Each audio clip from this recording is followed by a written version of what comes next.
आप देख रहे हैं डार्क फाइल्स। डार्क फाइल्स की आज की इस कहानी में आगे बढ़ने से पहले अगर आपने अभी तक डार्क फाइल्स चैनल को सब्सक्राइब नहीं किया है तो कर लें, और ऐसी ही और वीडियोस के लिए देखें अनहोनी। चैनल की लिंक आपको नीचे डिस्क्रिप्शन बॉक्स में मिल जाएगी। सुबह के करीब 8 बज रहे थे। मैं बिस्तर पर से उठकर बाथरूम की तरफ बढ़ ही रहा था कि चार्जिंग पर रखा मेरा फोन बज उठा। मैंने मोबाइल देखा तो मालिक का फोन था। मेरे फोन उठाते ही मालिक ने कहा, फटाफट ट्रक लेकर लोडिंग पॉइंट पर पहुंचो, कोरियर का कुछ सामान है, उसे गुवाहाटी लेकर जाना है। जिस पर मैंने हामी भरते हुए फोन रख दिया और फटाफट मुंह हाथ धोकर ट्रक लेकर मालिक के बताए मुताबिक लोडिंग पॉइंट को रवाना हो गया। मैं इतनी जल्दी में था कि मैंने मुंह में खाने का एक निवाला तक नहीं लिया था। फिर जब मैं ट्रक चलाकर लोडिंग पॉइंट पर पहुंचा तो मेरा खलासी वहीं खड़ा था। लिहाजन मैंने ट्रक को लोड होने के लिए साइड में लगा दिया और खलासी से बातें करने लगा। फिर कुछ देर बाद जब ट्रक लोड हुआ तो मैं और मेरा खलासी ट्रक लेकर गुवाहाटी की तरफ निकल पड़े। कोलकाता से गुवाहाटी यहीं कोई 1045 किलोमीटर के आसपास का होगा, तो हमें वहां पहुंचने में लगभग 24 घंटे यानी एक दिन जैसा वक्त लगेगा।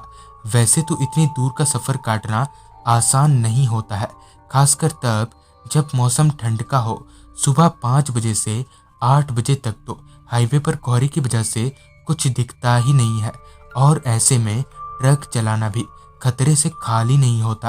खैर, मेरे साथ मेरा खलासी था तो सफर के दरमियान बोर होने का तो कोई सवाल ही नहीं बनता। मस्ती मजाक करते हुए मैं और मेरा हेल्पर आगे बढ़े जा रहे थे। चूंकि मैंने सुबह से कुछ खाया नहीं था तो अब मेरे पेट में चूहे जागने लगे थे।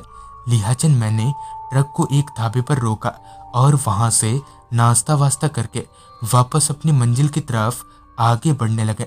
जैसे जैसे दिन चढ़ता जा रहा था वैसे ही ठंड भी थोड़ी कम होती जा रही थी। दोपहर के खाने के लिए हमने ट्रक में ही सारा जुगाड़ रखा हुआ था, तो हमने ट्रक में ही खाना बना लिया। दरअसल हमारा मालिक बड़ा ही चिड़चिड़ा किस्म का आदमी है और वो जरा सी भी देरी बर्दाश्त नहीं करता, जिस वजह से हमें ज़्यादा देर तक कहीं भी रुकना मुनासिब नहीं लगा। ट्रक चलाते चलाते दिन से शाम हो गई, जिसके साथ ही आसमान पर सूरज की जगह चांद ने ले ली। ढलते दिन के साथ साथ अब ठंड भी धीरे धीरे जोर पकड़ रही थी। कुछ देर में ही आलम ये था कि अब बस हेडलाइट की रोशनी से ही काम चलाना पड़ रहा था। बाकी पूरे हाईवे पर लाइट का नामो निशान तक नहीं था। ट्रक अपनी पूरी रफ्तार से कोहरे को चीरती हुई आगे बढ़े जा रही थी। ट्रक के भीतर गाने चल रहे थे। कुछ घंटों में ही शाम रात में तब्दील हो गई और रात का असर अब आहिस्ता आहिस्ता हाईवे पर भी दिखने लगा था। थोड़ी देर पहले के मुकाबले अब हाईवे पर काफ़ी कम चहलकदमी हो रही थी। रात का खाना भी हमने ट्रक में ही बनाकर खा लिया, क्योंकि मैं काफ़ी देर से ट्रक चला रहा था, जिस वजह से नींद के मारे अब मेरी आंखें भारी हो रही थी। लिहाजन मैंने कोई जोखिम ना लेते हुए ट्रक को साइड में लगाया और खलासी को ट्रक चलाने को बोला। क्योंकि मेरा खलासी ट्रक अच्छे से चलाना जानता था तो अब मैं कुछ देर के लिए झपकियां ले सकता था।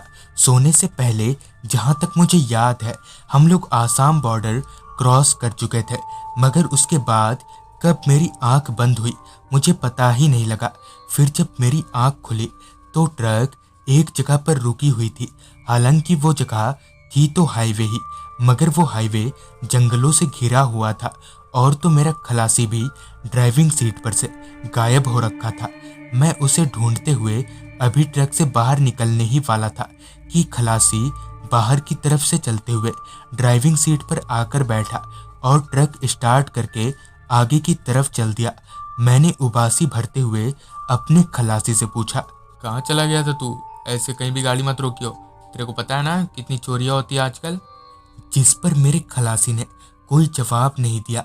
उसकी ये बात मुझे थोड़ी अजीब लगी कि इतना बकबक करने वाला आदमी इतनी देर से चुपचाप कैसे है। मुझे लगा कि शायद वो थक गया होगा।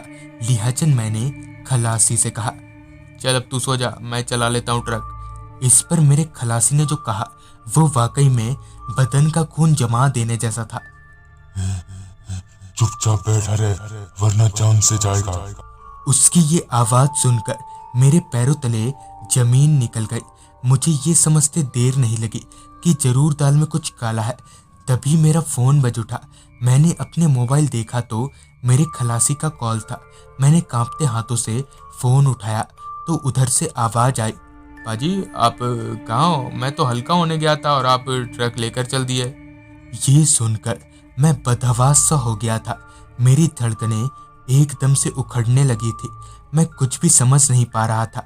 तभी ड्राइविंग सीट पर बैठा वो खलासी, या यूं कहें तो उस शैतान ने मुझे तिरछी नजर से देखा और फिर पता नहीं कहाँ गायब हो गया, जिससे स्टीयरिंग अपने आप ही इधर उधर घूमने लगी और फिर मेरी ट्रक एक पेड़ से जा टकराई।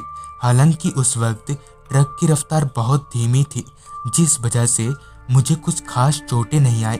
जिसके तुरंत बाद ही मेरा खलासी पीछे से भागता हुआ आया। इस घटना के इतने सालों बाद भी मुझे आज तक ये पता नहीं चला कि आखिर वो आदमी था कौन, और अगर वो मुझे मारने के इरादे से आया था तो फिर उसने मुझे जिंदा क्यों छोड़ दिया। तो दोस्तों, ये थी आज की कहानी। अगर आपके पास भी ऐसी कोई कहानियां हैं तो हमारे साथ जरूर शेयर करें। तो मैं आर्यन जल्दी ही मिलूंगा आपसे ऐसी ही एक कहानी के साथ।